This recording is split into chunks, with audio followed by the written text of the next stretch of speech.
Israel's response to the Houthi ballistic missile attack on the Ben Gurion International Airport was swift and dramatic, with Sana'a International Airport in Yemen that is used by the Houthis to import weapons and export terrorists completely destroyed by an Israeli counterstrike.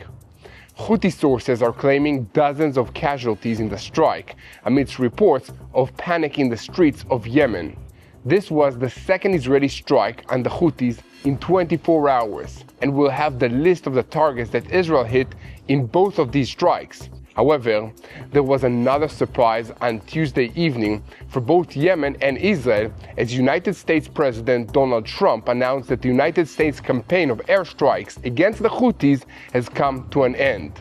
This is as the Houthis no longer pose a threat to international shipping, according to the United States President. The announcement came just a few hours before Israeli jets hit the airport in Sana'a, and Israeli officials expressed surprise and dismay. However, another statement emerged from Jerusalem saying that if the Houthis do not fire, then Israel will not respond. And meanwhile, amidst the fighting in the Gaza Strip and in Yemen, Israel continues to thwart Iranian attempts to rebuild Hezbollah's capabilities in Lebanon. A strike over the last 24 hours destroyed one of Iran's most lethal threats to the Jewish state, and we'll tell you all about it because the Iranians don't want us to share the truth. And also, TBN Israel senior Middle East analyst Mati Shoshani will tell us about the mysterious string of explosions that have occurred in Iran. The latest incident was a massive fire in some underground tunnels that, according to the regime opponents, contained weapons and ammunition belonging to the Islamic Revolutionary Guards. Mati will fill us in all the details. We'll also talk about the IDF's capture of one of the most important strategic assets in the Middle East, the summit of Mount Hermon. When this visually important piece of real estate was captured, a large trove of weapons and equipment that Russia had sold to Assad also got captured. We'll tell you about some of the more interesting Russian gear that the IDF found on Mount Hermon and the global implications of these strategic achievements. There are also some developments in the Israel-Turkey relationships, as President Erdogan is deeply unhappy about many of Israel's recent moves in this region, including in Syria, but also inside the Gaza Strip. However, despite the harsh rhetoric, it is still not correct to say that Israel and Turkey are enemies. And finally, Yosef Kadi, a Hamas terrorist who took part in the October 7 massacre, surrendered to the IDF on Tuesday in Rafah, together with Muhammad Zarab, a commander in the terror organization Sniper Array. And according to the IDF, their interrogation by the Shin Bet yielded information about a significant terror infrastructure in that area.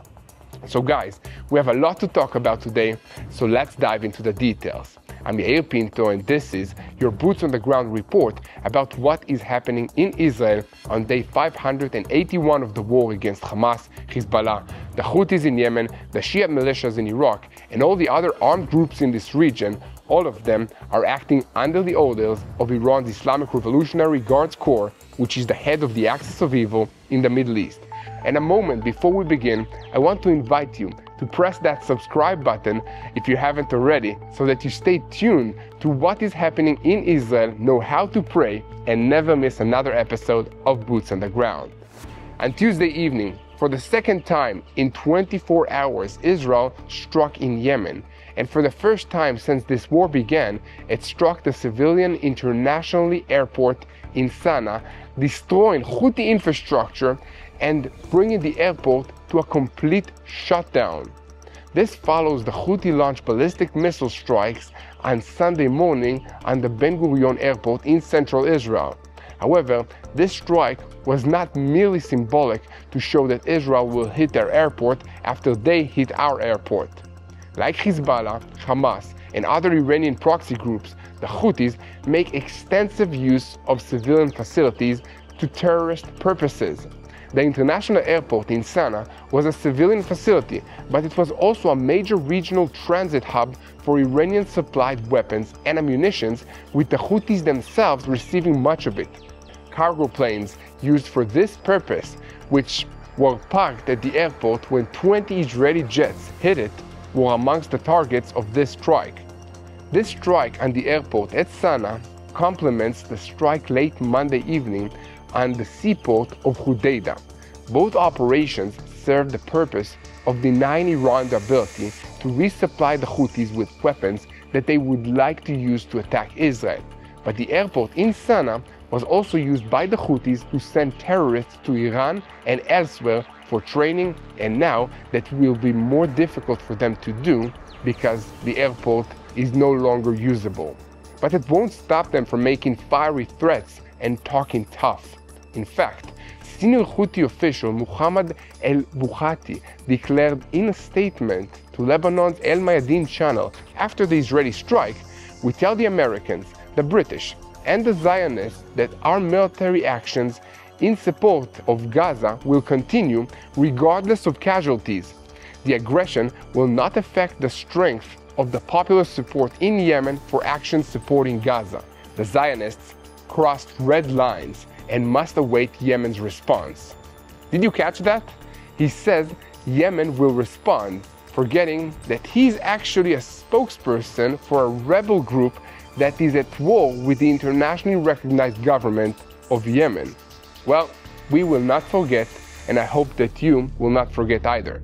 In a related story, the news portal El Arabiya El Jadid reported power outages in most areas of Sana'a following the Israeli strikes that targeted the Houthis and the Harban power stations, while Sky News Arabic reported that the main terminal and all the passenger aircrafts at the airport were demolished.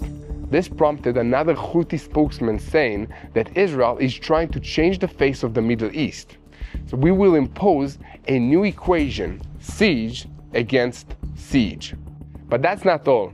The El Amran concrete plant north of Sana'a, this is an important resource of the Houthi terror regime used to build tunnels, and the organization's military infrastructure was also struck.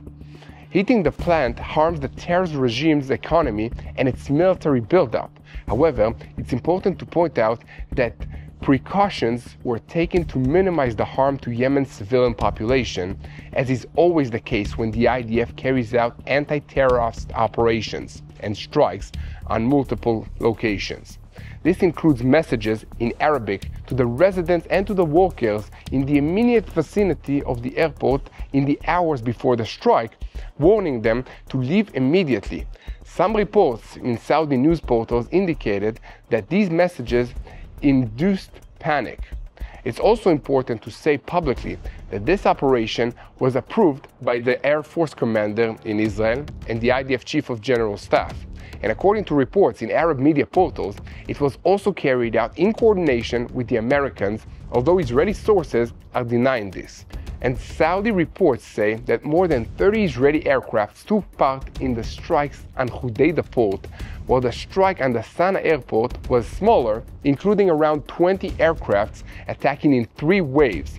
In both strikes, the main targets were infrastructure and energy, and local reports indicated that there were casualties, but different numbers of fatalities and wounded were reported by different media portals. So it's not clear completely the extent of the damage.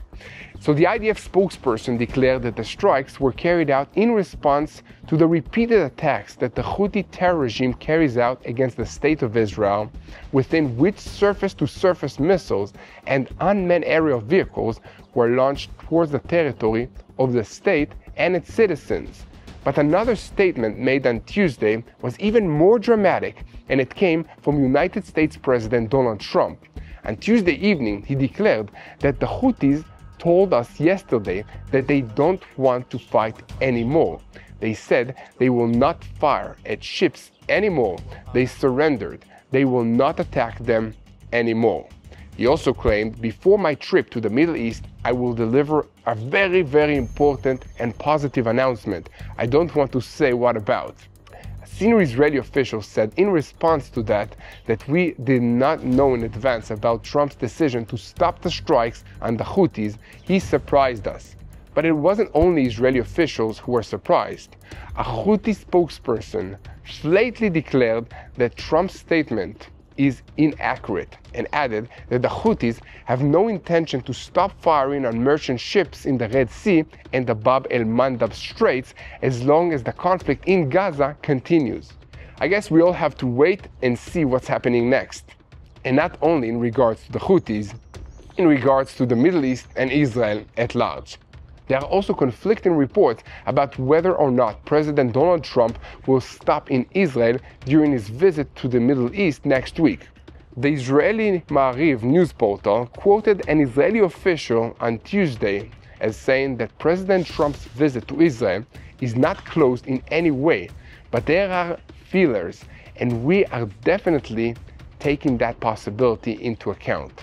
What we can say for sure is that President Trump is scheduled to begin his visit on the 13th of May with planned visits to Saudi Arabia, Qatar, and the United Arab Emirates. Israeli officials are expressing great hopes for the visit of the United States President to this region, with an emphasis on advancing the hostage deal and a long-term ceasefire on the war with the Gaza Strip.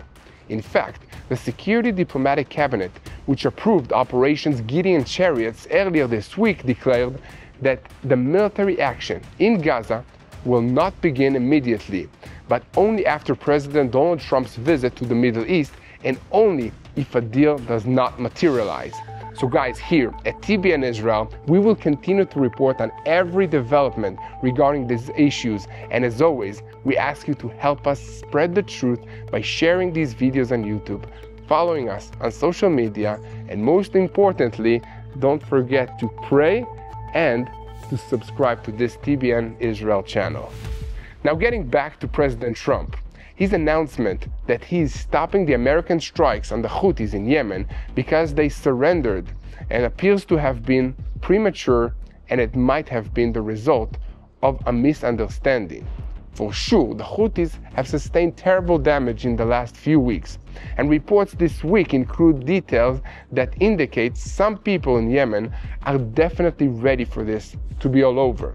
For instance, the Yemeni petroleum company has initiated an emergency plan at all its stations to manage available fuel stocks following repeated attacks on oil facilities, especially at the Hodeidah and the Ras Isa ports, creating a severe fuel crisis throughout the country.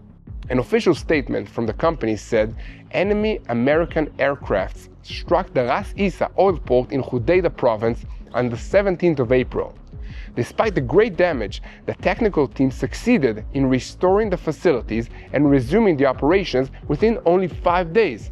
However, on the 25th of April, the strikes resumed, causing renewed shutdown of the facilities. And since then, the company claims American aircraft attack the port almost daily in an unrelenting attempt to disrupt any effort to open it again. And in recent days, long lines have been seen at gas stations across Yemen, and according to local sources, some stations even closed in an attempt to reorganize and prevent clashes between customers that are desperate to get some fuel. One local resident told the media outlets that people are afraid. Everyone knows that if Israel bombs, it burns everything. The expectation was fulfilled today. There is no fuel. It doesn't exist. Even though the company issued a statement today that we are tired of wars, very, very tired of wars.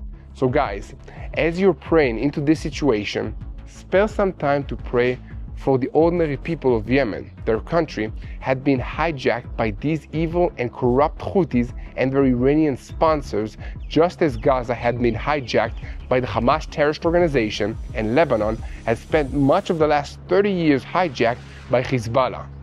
Later, we will pray for them together. And speaking of Hezbollah in Lebanon, this is another problem that Israel needs to continue dealing with. And over the last few days, fighting has begun and erupted on this front. Despite their many internal problems, including the need to initiate rolling blackouts in Tehran and other major cities because of the shortage of electricity, Iran continues to try and rebuild the strategic firepower of what remains of Hezbollah. This means not only trying to smuggle new stocks of rockets, missiles, and drones to Hezbollah, but also rebuilding the infrastructure to build precision weapons and guidance systems for these weapons.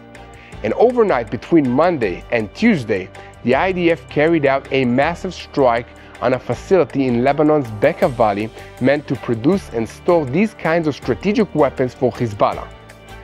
This included a plant for the production of precision-guided missiles. An IDF spokesperson, Brigadier General Efi Dafrin, said in a statement after the strike that the IDF identified that the Hezbollah terrorist organization continues to try to restore its activity in the site, and in addition, Hezbollah military infrastructure was struck in the Safria area of southern Lebanon. So these actions by Hezbollah terrorists at the site and the presence of weapons in the area constitute blatant violations of the ceasefire understanding agreement between Israel and Lebanon.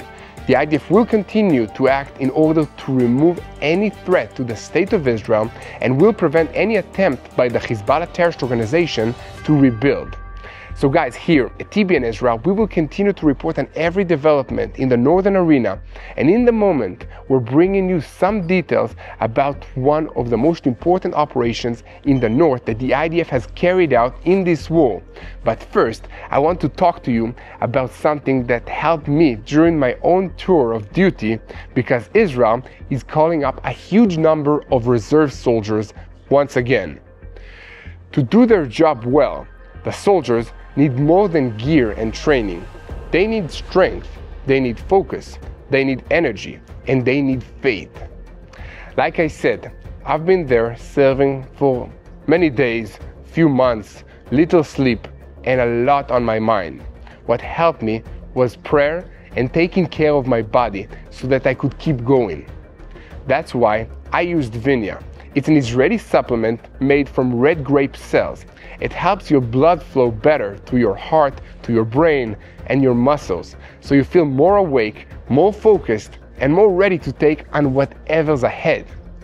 And you don't just have to take it in a pill. There's also the possibility of a coffee version in the morning, and sometimes tea. It was a simple way to give my body what it needed. So guys, if you want to try it out for yourself and also support us at TBN Israel, go to tbnisrael.com or call 800-638-1944. Again, tbnisrael.com or call 800-638-1944. For me, prayer gave me peace, and Vinia gave me the energy to keep going. So I hope it blesses your life as well, no matter what you're facing. Now back to the news, and we're keeping our focus on the northern arena. Capturing the summit of Mount Hermon in the hours after the Assad regime fell in Syria has given Israel a vital strategic advantage in the region, as well as achievements on the global stage. That's because the IDF managed to get its hands on equipment that Russia had supplied to the Assad Syrian military, including some very interesting, precise, high-tech gear. Forces of the Mountain Brigade 810 under the Division 201 continue to operate in the Syrian sector, and during the past week, Mountain Brigade 810 forces, including paratroopers and the Yalom unit, completed a raid on the central headquarters of the unit that had been responsible for the Hermon sector in the old Syrian regime. In the operation, the forces located military infrastructure of the old regime, bunkers, and many weapons including artillery pieces, launchers, mortars, rockets, explosive charges, and mines. All of this material was destroyed or confiscated. But it's not all that was seized in this operation.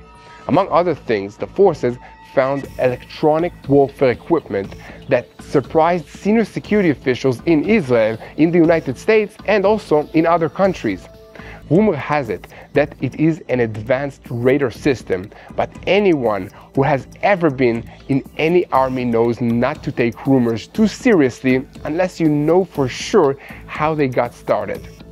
What we can be sure of is an official statement by the IDF spokesperson's unit saying that IDF forces continue to act against terror infrastructure in the Syrian arena in order to protect the security of the citizens of the State of Israel and especially the residents of the Golan Heights.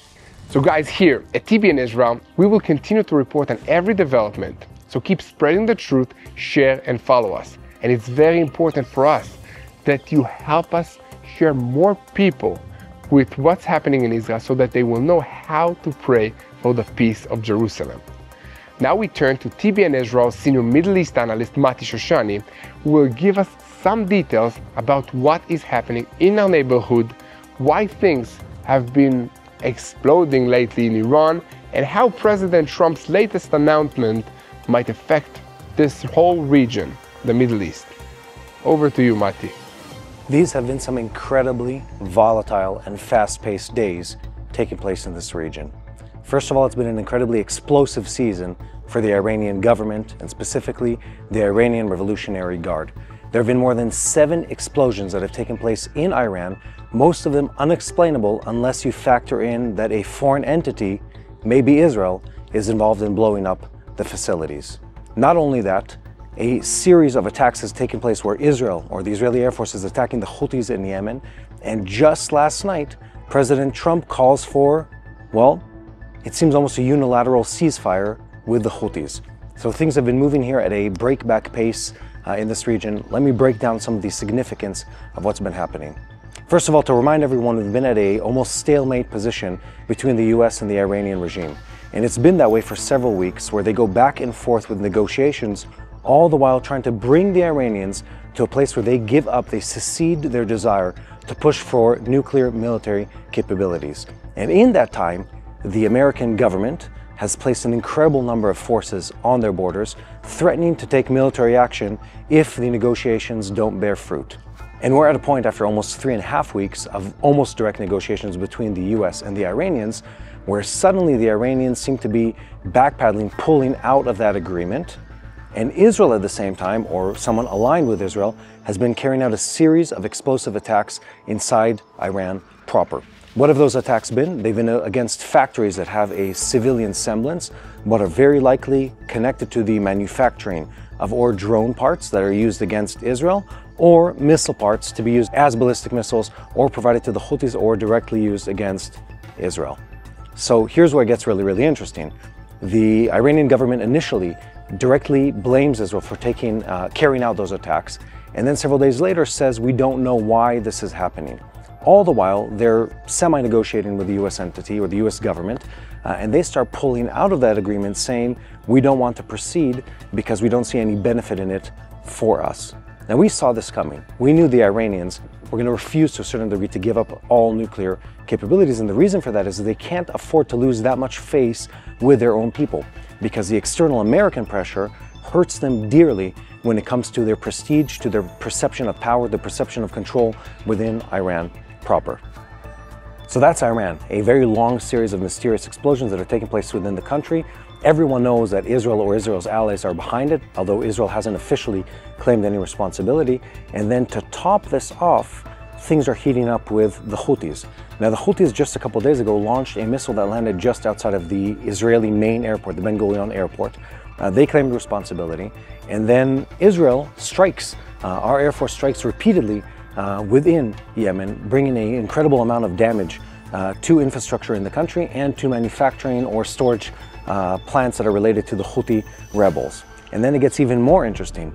President Trump, almost, it seems on a unilateral way, declares that they are going to respect the desire of the Houthis to have a ceasefire agreement. Now, where does that leave Israel? Well, it caught Israel by surprise. Not only that, it happened at a time where Israeli fighter jets were en route or on the way back from attacking in Yemen proper. So a very, very, very one-sided decision that takes place. And all of that leaves us with a huge question mark of where are we going?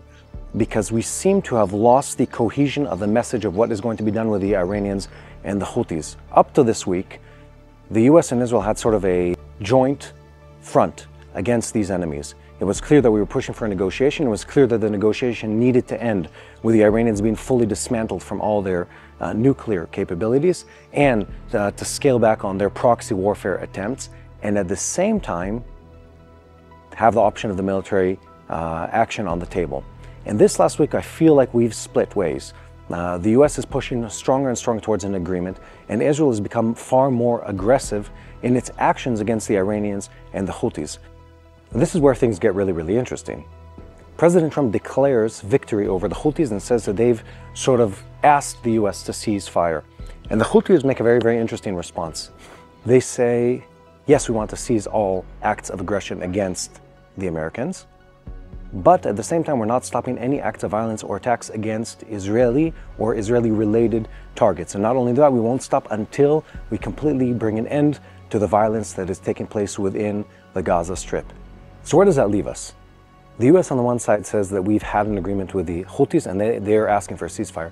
The Houthis on the other hand are saying, and they've said this before, we might stop our aggression against US targets, but we're not going to stop it against Israeli targets. And we've seen in past years that their interpretation of what an Israeli target is a very, very broad list. They've attacked ships that had nothing to do with Israel, that had a percentage of ownership that was related to an Israeli entity in the owning company of a ship traveling through the Red Sea.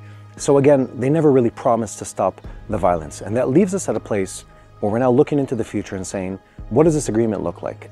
How do we fully stop the Iranians who are not fully negotiating, they're not committing to a negotiation process, and at the same time, the Houthis continue to threaten to make attacks against Israel. We saw just this last week that they're willing to launch missiles into the heart of Israel. Unless we stop them, they'll continue to try. And Israel is at a place right now where we look at all of this and say, look, we have to take action. We can no longer trust foreign entities to preserve our interest in this region. We have to fight against the Iranians, which it seems that we are through sabotage, and we have to fight against the Houthis because they're launching missiles into Israel proper. Right now, President Trump is planning to come to the Middle East for a series of visits, but he's not planning to come to Israel. And I think that says a lot. It shows us that the Israeli and American government are slowly drifting away in their action course. But at the same time, I don't think we're anywhere near animosity or conflict between the governments. We've seen many times in the past that Israel and the US know how to carry out back-channel communication and use each other to really promote a joint agenda in this region. And the US's actions against or for the Houthis might be in cooperation and in coordination with the Israeli Air Force at the same time. So only time will tell where this will go with the Houthis and where it will go with the Iranians. To really understand where we're going in this region, we need to zoom out and get a bigger picture understanding. The US has been pushing an agenda on multiple fronts where there's a long-term agreement with Hamas, a long-term agreement with Hezbollah, a rebuilding of the government in Lebanon, and then when you move out to farther regions in this area, rebuilding the relationship with the Iranians and the Houthis and bringing sort of a regional stability and peace that ultimately should culminate in the Saudis signing agreements of normalization, at least with Israel and the US, in a new future where Iran isn't promoting violence and terrorism in this region. But it seems like we're not seeing all the pieces come together, and it's going to take a concentrated effort by the US government, and I believe they're planning to do that, to really force an agreement on all these parties. Because as the US and Israel are pushing for that agreement, every terrorist organization in the region is trying to buy time to not be forced into that agreement. The Iranians don't want to lose face with their people. They don't want to lose their nuclear program. Hamas doesn't want to lose control of the hostages that they still have, and they definitely don't want to cede governance or control over the Gaza Strip. And the same applies to every terrorist in this region. They're all trying to buy time to prevent themselves to be forced into an agreement between the US, Israel, and other forces in this region. Anyway, this takes careful consideration of what is really happening here, and you need to follow on a regular basis to understand how things are moving here. I myself feel that things in this region have moved so fast that we look back a week and a half ago. In this last week, we've had an attack on our airport. We've had terrorist attacks that included fires in this country. We've had explosions, more than 7 explosions within Iran. We've had bombing missions in Yemen. We've had a almost unilateral declaration of a peace agreement by the US and the Houthis, or a ceasefire agreement. And all of that has taken place in a span of a single week. So things are moving very, very fast. And I expect that by the time you watch this, more will take place in this region. Anyway, that's enough for now. Now back to Yair Pinto. So thank you, Mati Shoshani, for bringing clarity out of the chaos. We will keep reporting on what is happening in Israel, and now we will shift our focus once again to events in the Gaza Strip. I know many of you care deeply for Israel's hostages and pray for them regularly. So here are the details of the Gideon's Chariots campaign, and there is no escaping the conclusion that this military campaign that the IDF is planning is fully carried out could endanger the hostages who are still alive in Hamas captivity. However, the plan was built in such a way as to reduce that risk as much as possible. The IDF's operation, Gideon Chariots, is supposed to be carried out in 3 main stages. The first stage that has already begun is preparations. The second stage will be preparatory fire from the air and from the land, and moving most of the civilian population in the Gaza Strip to safe shelters in the Rafah area in the south, while in the third stage we should expect to see intense ground maneuvers to gradually capture parts of the Strip and organize for a prolonged military presence in these locations in Gaza. In related news, at noon on Tuesday, the IDF released new footage showing Yosef Kadi, who's a Hamas platoon commander who took part in the October 7th massacre and was responsible for holding several hostages who were later released, surrendering to the IDF forces. Along with him surrendered Muhammad Zarab, a commander in Hamas's sniper array. So the two were arrested by 188 Brigade forces under Division 36, and according to the army, their interrogation by the Shin Bet yielded intelligence on the location of a significant terror infrastructure in that area in Gaza. This is what I meant when I said that the preparation base of the operation, Gideon's Chariots, are already underway. A few weeks ago, the IDF completed the encirclement of Rafah, and according to the army, the force's activities continued and are expected to expand. Yesterday, a senior security source said that Israel plans to establish a sterile zone in Rafah into which Gazans will be brought, screened, and checked by the IDF to make sure that they are not terrorists. There, according to the Gideon's Chariots plan, humanitarian aid will be brought into the Gaza Strip by employing civilian companies. The senior security official added that if the Gideon's Chariots plan is implemented, the IDF will stay in the areas that are secured and will treat every cleared area according to the Rafah model, where all threats were flattened, as he put it. According to that model, the goal is to prevent the return of terror to cleaned areas. The plan was unanimously approved the day before yesterday by the Security Diplomatic Cabinet in Israel, and according to the Prime Minister Benjamin Netanyahu, its goal is to defeat Hamas in Gaza and bring back the hostages. After the plan is applied, the maneuver in the Gaza Strip is expected to look more or less the same, with the change, as noted, being in the concept of holding territory. And we will pray together for the safety of the hostages, that they will return safely to their families.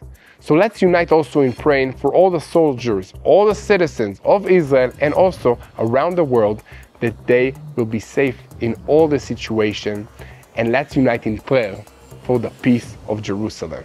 Hello, this is Mati here in Jerusalem with TBN Israel. This is Yair Pinto from TBN Israel here in Jerusalem. TBN Israel is keeping viewers informed with Israel-focused news, culture, and what God is doing in this land. Support TBN Israel today online at tbn.org/Israel. Thank you.